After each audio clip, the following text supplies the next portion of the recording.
અંતમાં આરંભ અને આરંભમાં અંત. પાનખરના હૈયામાં ટહુકે વસંત. 16 વર્ષની વય ક્યાંક કોયલનો લય. કેશુડાનો કોના પર ઉછળે પ્રણય. ભલે લાગે છે રંગ પણ ભીતર શ્રીમંત. પાનખરના હૈયામાં ટહુકે વસંત. હેલો ગાઈસ, ભારતીય સંસ્કૃતિના વેલેન્ટાઇન ડે એટલે વસંત પંચમી. વસંતના વૈભવને માનતા માનતા આપના સૌના જીવનમાં પણ વસંત આવે તેવી શુભેચ્છા સહ હું મેહુલ શાહ, સરદાર પટેલ યુનિવર્સિટી સંલગ્ન community radio station radio campus 90.4 FM પરથી આપ સૌનું હાર્દિક સ્વાગત કરું છું. આજે આપની વાતનો મુખ્ય વિષય છે રેડિયો. રેડિયો કે જે એક સમયે આપના સૌના ઘરનો એક અભિન્ન હિસ્સો હતો. હવામાનની વાત હોય, રોજગાર, ઔદ્યોગિક કામદારોની વાત હોય, કૃષિ જગત, યુવાનો, સ્ત્રીઓ, પત્ર વ્યવહારોની વાત હોય કે વર્તમાન પત્રોની વાત હોય, ફિલ્મના ગીતો, રિવ્યૂઝ, ભજનો, મુલાકાતો, ક્રિકેટની રનિંગ કોમેન્ટ્રી અને ઘણું બધું રેડિયો સાથે સંલગ્ન છે. સમાજના મોટા વર્ગના ભરોસાનું જો માધ્યમ હોય તો તે રેડિયો છે. સરળતાથી અને સહજતાથી પ્રાપ્ત થતા ઇન્ટરનેટને કારણે, સોશિયલ મીડિયાના આક્રમક પ્રભાવને કારણે યંગ જનરેશનમાં રેડિયોનો ક્રેઝ ઘટ્યો છે. પણ એવું તો ન જ કહી શકાય કે આજે રેડિયો આઉટડેટેડ છે. આજની તારીખે પણ એકલતા દૂર કરવા અને લોંગ કાર ડ્રાઇવિંગમાં રેડિયો જ એક સાચો દોસ્ત સાબિત થયો છે. ઈસવીસન 1880માં માર્કોની દ્વારા રેડિયોની શોધ થઈ. સમય સાથે ઘણા ફેરફારો આવ્યા. ઈસવીસન 1910માં ઇલેક્ટ્રોમેગ્નેટિક વેવ શોધાયા. ત્યાર પછી મોટા પ્રમાણમાં રેડિયો કોમ્યુનિકેશનના માધ્યમ તરીકે ઉપયોગી બન્યું. રેડિયોના પ્રચાર પ્રસારે ઘણી બધી બાબતો અને ક્ષેત્રોમાં બદલાવ લાવવામાં મહત્વની ભૂમિકા ભજવી છે. વર્લ્ડ વોર I અને II રેડિયોનો ભરપૂર ઉપયોગ કરવામાં આવ્યો. આ સમયે રેડિયો વિશ્વના દરેક દેશ અને આંતરિયાળ વિસ્તાર સુધી પહોંચી ગયો હતો. ભારતમાં 19 ઓગસ્ટ 1920માં સર્વપ્રથમ રેડિયો બ્રોડકાસ્ટ શરૂ થયો અને 1923માં રેડિયો ક્લબ ઓફ બોમ્બે દ્વારા પ્રથમ પ્રોગ્રામની શરૂઆત થઈ. ત્યાર પછી ઓલ ઇન્ડિયા રેડિયો કે આજે જેની આકાશવાણી તરીકે ઓળખીએ છીએ તેનો શુભારંભ થયો. વિવિધ ભારતી અને રેડિયો સિલોન લોકપ્રિય રેડિયો સ્ટેશન છે.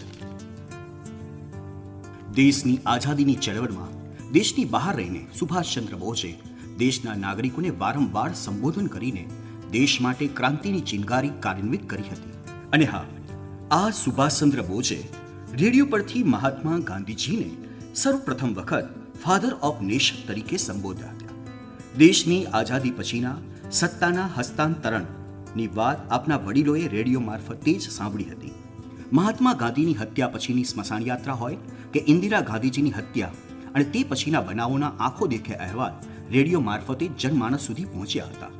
ભારતે જ્યારે પ્રથમ વખત ઈસવીસન 1983માં ક્રિકેટ વર્લ્ડ કપ જીત્યો ત્યારે સુશીલ દોશીના અવાજમાં જે રનિંગ કોમેન્ટ્રી સાંભળી હતી તે લાજવાબ હતી. હા, દર વર્ષે 26મી જાન્યુઆરીના રોજ દિલ્હીમાં ગણતંત્રની પરેડ એ સાંભળવી એક રોમાંચક લાહવો છે, તે પણ રેડિયો દ્વારા. આર્મીના દરેક યુનિટ તેના આદર્શ વાક્ય અને જયઘોષ સાથે જે શૌર્ય ગાથા રજૂ કરવામાં આવતી તે સાંભળીને દેશ માટે કંઈક કરી છૂટવાની પ્રેરણા આપણને મળતી રહી છે.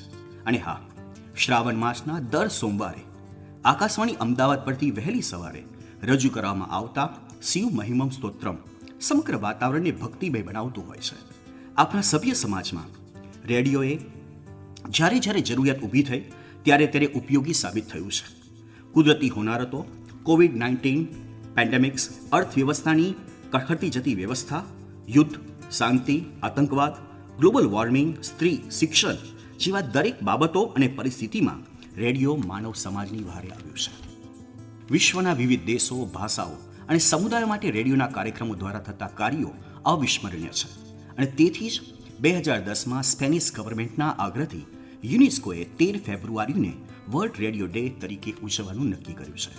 2012થી વર્લ્ડ રેડિયો ડે ઉજવવાની વિધિવત શરૂઆત થઈ. આજે આપણે 14મો રેડિયો ડે ઉજવી રહ્યા છે. રેડિયોના જો મહત્વના લાભો ટૂંકમાં રજૂ કરીએ તો સમગ્ર વિશ્વને સાંકળવાનું કામ, નવા નવા સંશોધનો જનમાનસ સુધી પહોંચાડવાનું કામ અને ક્લાઇમેટ ચેન્જ અંગે જાગૃતિ લાવવાનું કામ રેડિયો કરી રહ્યું છે. આ વર્ષની થીમ પણ ક્લાઇમેટ ચેન્જ રહી છે. ભારતમાં રેડિયો આવે એટલે તરત જ ये आकाशवाणी है और आप सुन रहे हैं આ શબ્દો યાદ આવ્યા વગર રહે જ નહીં. અને તેવી જ રીતે બીના કા ગીત માલા, બહેનો ઓર ભાઈઓ, ગીત માલા કે અગલે पैदाम में है फिल्म नूरी का ये गीत. આ શબ્દો સાથે અમીન સયાનીને કેમ ભૂલી શકાય?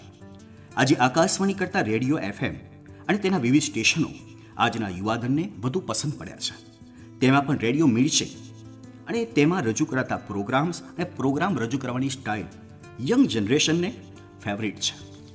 તેમાં પણ પ્રંક બનાવવાની જે પ્રોગ્રામ્સ છે તે તો ખાસ RJ Devaki, RJ Naved, RJ Devang લોકપ્રિય નામો છે. આ આરજીના નામો નહીં પણ એક બ્રાન્ડ છે. તમે જ્યારે આરજેની વાત કરતા હો ત્યારે આપના માનનીય વડાપ્રધાન મોદીજીને કેમ ભૂલી શકાય? નરેન્દ્રભાઈ મોદી મન કી બાત હેઠળ તેમના મનની વાત રેડિયો દ્વારા જ આપણા સુધી પહોંચાડે છે. આ રેડિયોનું મહત્વ છે. અને અંતમાં તમે મહાનુભાવો, તમે મને જે સાંભળી રહ્યા છો તે પણ રેડિયો જ છે. તો બસ આવી છે રેડિયોની રોમાંચક સફર. તમે અમારી સાથે આમ જ જોડાયેલા રહો.